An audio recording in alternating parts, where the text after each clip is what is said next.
沙田裏面有一個強大保護嘅結界，你知唔知？你有冇好好去認識下自己住緊嘅城市？今集我哋再喺沙田繼續探索不為人知嘅真人真事。我哋先帶大家快閃一個100年歷史嘅佛心避難所，遊走沙田機場，轉身去埋赤鱲角睇一架被忽略嘅古董飛機，仲會起底車公廟冇咩人知嘅故事。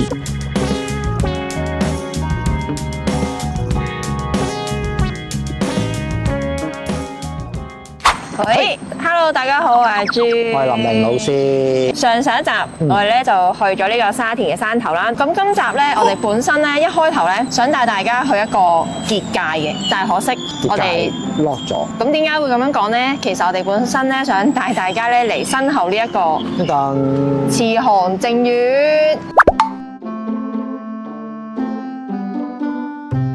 佢都算係記載住好多香港故事嘅一個地方嚟嘅。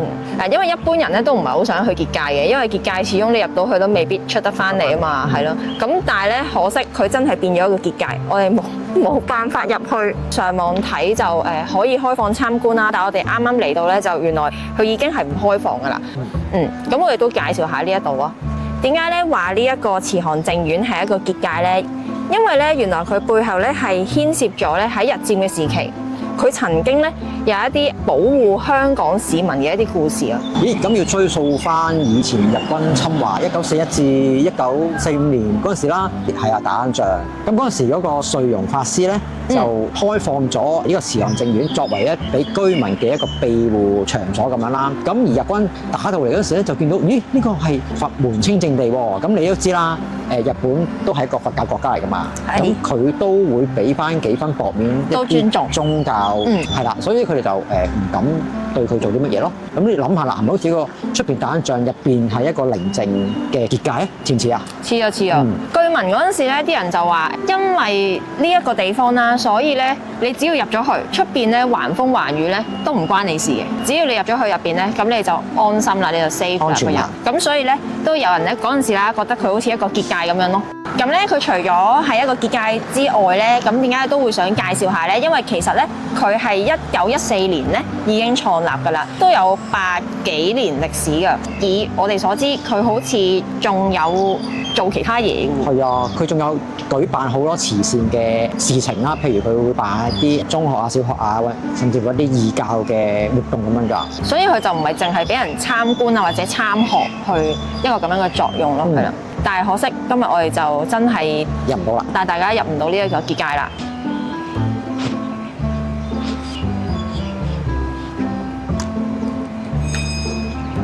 哇！講到呢度最難忘嘅事，就係日軍侵港嗰陣，淨苑呢係完全開放嘅，收容男女信眾同埋市民，為咗呢就係保護大家去避開戰亂嗰陣嘅傷害。和平之後呢，又回復返女眾道場，由智霖法師接手主持，仲開辦咗慈航學校，俾一啲失學嘅兒童讀書，推動咗教育同埋佛法並行。既然入唔到，咁我哋依家去邊好咧？我哋而家去機場。機場喺赤鱲角嗰個？唔係，我哋唔使去赤鱲角嘅，好近嘅啫，行到就得㗎啦。咁我哋去啦。去啦，好，Let's go。呢邊啊，呢邊。A few moments later，又話帶去機場？係啊。赤鱲角咩？呢度沙田嚟嘅喎。我哋終於嚟到沙田機場啦。幾時起㗎？我唔知嘅。呢度唔係大會堂咩？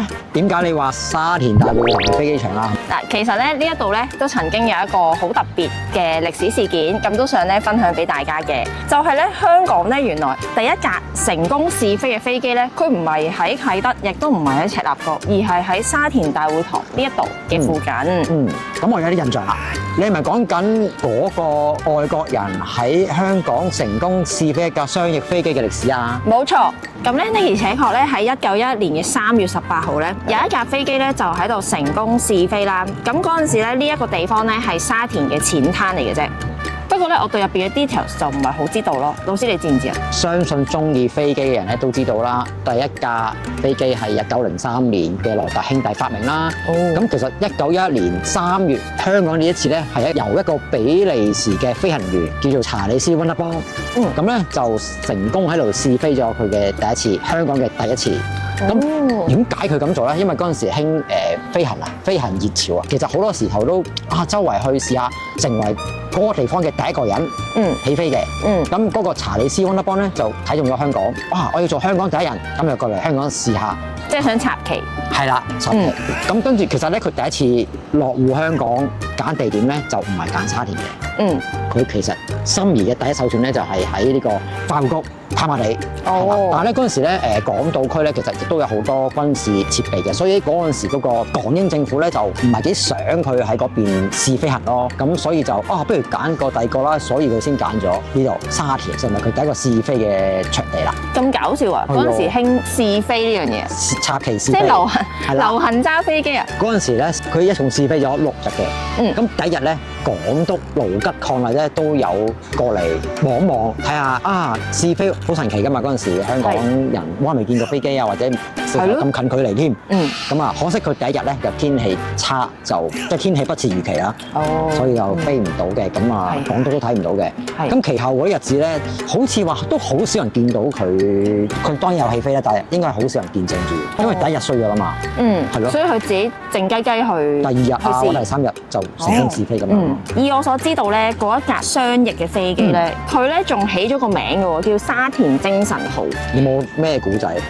我唔知，但係咧呢一個沙田精神號咧，其實而家咧我哋都仲可以見到佢嘅。佢而家咧就係掛咗喺我哋香港赤鱲角機場嘅1號客運大樓嗰個天幕上邊，係啦，長期擺喺嗰度嘅。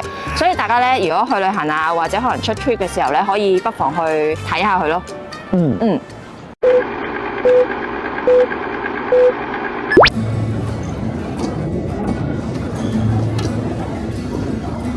或者好多人經過都冇留意到，呢一架就係沙田精神號啦。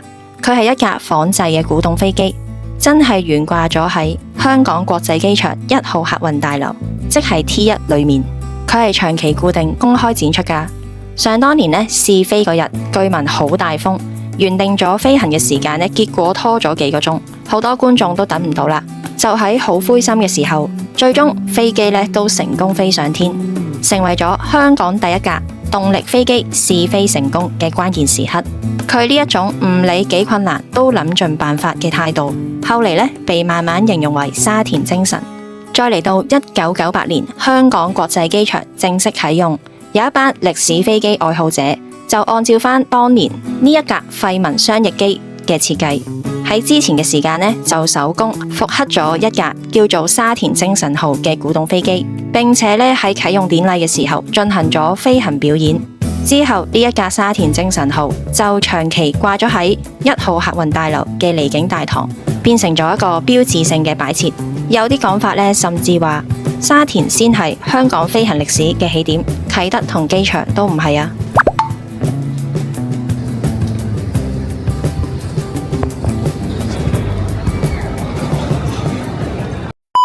沙田精神號呢個名咧，其實佢背後咧有一個非常有意義嘅意思。沙田精神號咧係代表香港人勇於接受挑戰、不屈不撓精神。非常好，非常有意思嘅。係，好啦，沙田大會堂就行完啦，可唔可以帶我去一個能量好好嘅地方啊？咁我依家不如帶你去見一個人啦。咁神秘，好啊。係啊，但係你要接受我催眠先喎。好，等陣，開，各位觀眾接受我催眠啦。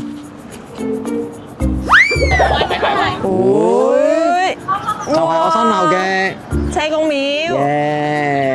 老師，原來你帶我嚟揾車公。揾車公？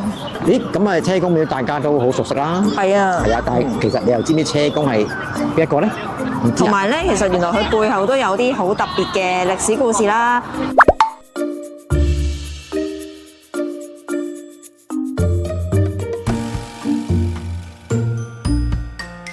我知幾多講幾多咯。好啊，太好啦。咁我哋係行咯。好啊，好啊。我哋入去啦。轉。我哋而家做啲咩好啊？我哋影下先。我又影下先。係啦。2 hours later. 耶！我哋終於出嚟啦，好揾個地方坐低先。做咗好多嘢啊！今日好多挑戰啊！今日真係嘛？係好開心啊！係都係圓滿嘅今日係。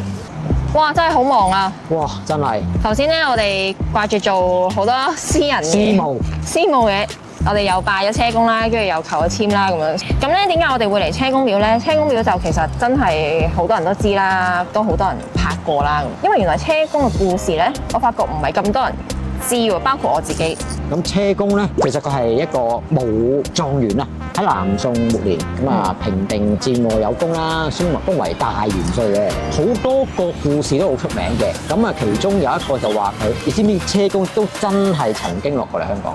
南宋末年，宋帝昺啊，俾元軍殺入啊，所以佢就帶住宋帝昺過嚟香港嶺南一帶嗰度。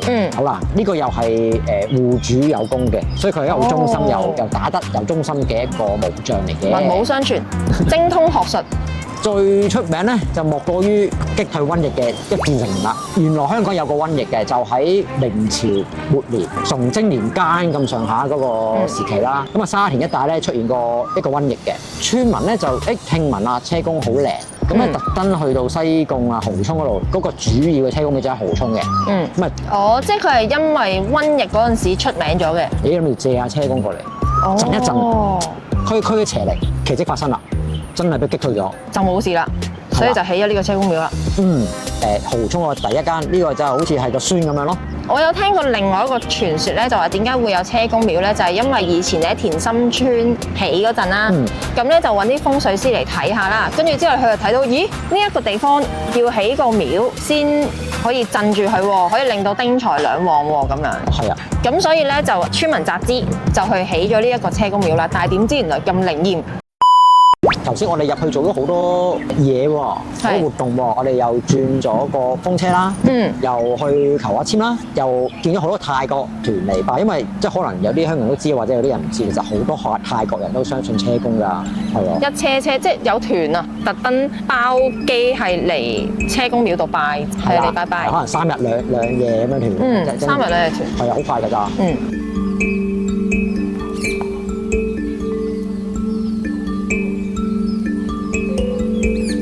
車公廟咧，其實佢都好有歷史價值嘅，係啦，佢已經超過200年嘅歷史㗎啦。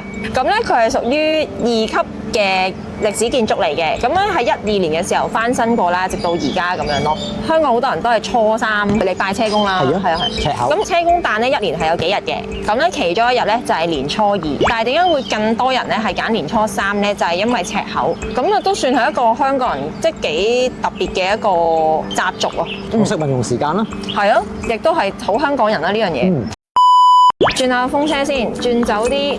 通常咧習俗就話要用左手去轉嘅，咁啊點解係左手咧？因為根據中國人嘅傳統咧，左邊咧代表吉祥同埋一個陽性嘅，右手咧代表陰性嘅。我諗係關乎於一個身體嘅語言啦，因為我哋通常右手咧係揸兵器嘅，所以屬陰，殺敵啊嘛。左手咧？左手係吉嘅，就代表文，係啦文德。所以咧中國傳統咧係用肢體語言去代表左吉右兇咁解咯。但我哋都會右手揸筆嘅。以前係打仗嘛，以前啲人識字啊嘛。你又啱喎。你知唔知印度傳統嗰個左同右係點樣分啊？陰陽。左手陰，右手陽。點解咧？因為係能量系統出發嘅，因為左邊代表月亮。咁好得意，因為我睇呢個資料嘅時候咧，就發覺到咦唔同印度傳統嘅咁樣，右邊代表太陽脈。所以我哋有時教呼吸法嘅時候咧，左右陰陽呼吸法就係左邊鼻孔呼氣，右邊鼻孔吸氣咁樣噶嘛。跟住左右交替啊嘛。呢個係從能量系統出發嘅。咁啊，中國人咧從呢一個肢體語言出發嘅，係啊。咁但係咪冇分對錯咧？其實睇你用咩系統咯。咁啊入車公梗用翻佢嘅系統啦，所以用左手去轉。係用左手轉。逆時針就係轉走啲唔好運，順時針帶嚟好運。正所謂風車轉一轉，豐盛無間斷。頭先咧我哋就冇攝太歲啦，咁但係咧車公廟個攝太歲同其他攝太歲有冇啲咩唔同㗎？佢左手邊有個斗姆元君，咁啊係斗姆元君咧地位都好高嘅，同阿王母娘娘啊，同阿女媧啊，稱為三大女神啊。咁啊，佢負責消災解厄嘅，咁啊所以就攝太歲就啱啱好啦。我哋化咗個，我哋頭先左手邊嘅攝太歲啦，咁車公嘅右手邊咧就係有個五路財神嘅喎。咁咧有個金元寶啦，你可以擺你重要嘅銀包啊，或者電話啊，或者呢啲卡啊，咁咧就有個金元寶摸落去，咁就攬下佢。超正，跟住就袋翻啲錢落你個袋度拎走，係啦，唔好跌咗喎，咁你就缽滿啦，非常豐盛，係財源廣進，財務自由。財資係啦，所以車公咧真係好多活動可以俾你去進行啊。咁我哋而家好轉移先，轉移 one two three， A few moments later. 耶，耶，好開心啊，係啦，中籤喎！係啊，憶述下今日去咗邊度先，簡單而隆重。今日去咗大會堂、係沙田機場大會堂、慈航、慈航正院同埋車公廟。主打車公廟。今日雖然去嘅地方唔係好多啦，都係街知巷聞㗎啦，唔係啲咩秘境，但係其實咧原來佢背後咧都有啲好特別嘅故事咧，未必咁多人知嘅。咁今日你覺得最有感受嘅地方？都一定係車公廟啦，車公廟就講下啦係啦，咁啊我都嚟過嘅，但係上次真係太多人啦，咁今日咧就人少啲啦，咁可以做到我之前未做過嘅活動啦，求籤啦，嗰個風車轉啦，同埋今日嗰個流程會比較再熟啲，因為佢指導我嘅，係咁所以我覺得都即係順暢啊，好似好熟悉咁樣。係好熟悉啊！又今日可以做多咗好多之前想做但係未做到嘅嘢咯。我覺得今日去嘅地方咧就唔係啲咩好特別嘅地方啦，但係我覺得反而最深刻係我哋今日經歷嘅所有嘢。首先咧，今日就係即係我唔係好喺狀態度啦，我覺得自己。同埋其實今日嘅拍攝咧都唔算話好順暢咯，即係好似慈航正院咁樣，我哋最終都冇辦法入去咁。我覺得就令到我學習到就係允許一切如其所是，我哋允許所有嘢發生咁樣咯。同埋我覺得車公哇嗱，我求咩我就唔講啦，但係佢個籤真係超級準啊，超級準成，所以咧我決定咗我以後得閒冇事都會嚟拜拜，都會係啦，都會嚟揾下車公，咁所以就呢個地方都係，就算有冇嚟過都好啦，都係值得推介俾大家嘅。難怪泰國人都嚟係啊拜拜。咁我哋下一集去邊好？香港人好中意去嘅地方，有舒服嘅地方，好啊，有嘢食嘅。好，下集見咯好，輕唔輕功？喎，興啦！今日都好似冇乜點用啊，輕功。好嚟，好誒，one two three go，招！